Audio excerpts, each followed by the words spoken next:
নমস্কাৰ good morning. আজি বিশেষ এটা কথালৈ মই ভিডিঅ'টো বনাইছোঁ।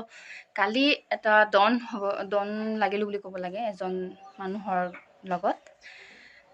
মোৰ কিছুমান কথা হজম হোৱা নাই, এইটো কাৰণে মই আপোনালোকৰ ওচৰত কথাখিনি শ্বেয়াৰ কৰিব বিচাৰিছোঁ।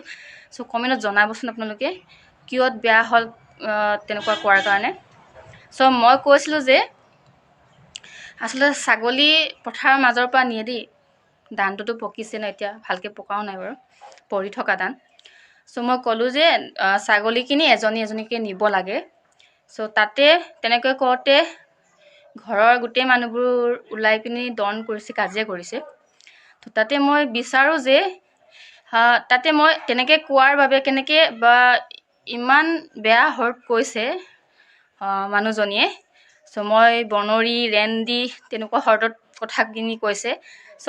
এই কথা কওঁতে মই কেনেকৈ বনৰী বা ৰেন্দি হ'ব পাৰে আপোনালোকে কমেণ্টত জনাবচোন মোক। বহুত আঘাত লাগিছে মোৰ কথাখিনি। মাৰ কথা কিছুমান কথাও কৈছে, মই শ্বেয়াৰ কৰিব বিচৰা নাই। এনেকুৱা কথা কিছুমান কৈছে কাৰণ মোৰ মনত কালিৰ পৰা হজম হোৱা নাই কথাখিনি। আপোনালোকক দেখুৱাম মই পথাৰটো, চাবচোন। এইখনে হয় আমাৰ পথাৰখিনি। এয়া চাওক, পথাৰখিনি চাওক, ইয়াৰ মাজেৰে ইমান এজাক এজাক লৈ যায় নহয়, চাব পাৰে আপোনালোকে ধানখিনি চব পৰি থকা ধান।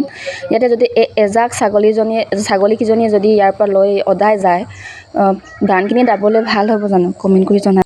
কথাখিনি হজম হোৱা নাই, এইটো বাবে আপোনালোকৰ ওচৰত শ্বেয়াৰ কৰিছোঁ মই কথাখিনি। শ্বেয়াৰ কৰাৰ কাৰণে ভালো হ'ব পাৰে, বেয়াও হ'ব পাৰে, এইটো মই নাজানো, কিন্তু মোৰ কথাখিনি শ্বেয়াৰ কৰিছোঁ আপোনালোকক কাৰণ বহুত আঘাত লাগিছে, মোৰ অন্তৰত বহুত আঘাত লাগিছে। কালিৰ পৰা মই ভালকৈ খাইছোঁ, ভালকৈ শুইছোঁ, এনেকুৱা কথা কিছুমান চিঞৰি চিঞৰি গৈছে। একদম মেণ্টেল কাম নিদিয়া হৈ গৈছে মোৰ। এইটো বাবে আপোনালোকৰ ওচৰত মই কথাখিনি শ্বেয়াৰ কৰিলোঁ।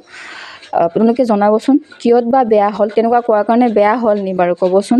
আপোনালোকেতো ক'ব ন, যদি নিজৰ দাননিৰ মাজৰ পৰা তেনেকুৱা এটা কৰে ন, এজাক এজাকে বা গৰু বা ছাগলী লৈ যায়, তেতিয়া আপোনালোকে ক'ব নাই, কমেণ্ট কৰি জনাবচোন। তাতে কেনেকৈ বনৰী বা ৰেন্দি হ'ব পাৰে এজন মানুহে?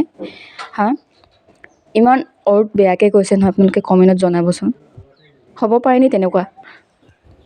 মই কথাখিনি হজম কৰিলোঁ হয়, কিন্তু মোৰ মাৰ বিষয়ে দি কৈছে। মোৰ মায়ে একো কৰি দিয়া নাই। ইমান দূৰৰ মানুহে, এজন গোলাঘাটত থাকে, মায়ে একোৱে কৰি দিয়া নাই। তাতে এই কথাখিনি যদি হয় ন, আপোনালোকে হজম কৰিব নি ক'বচোন।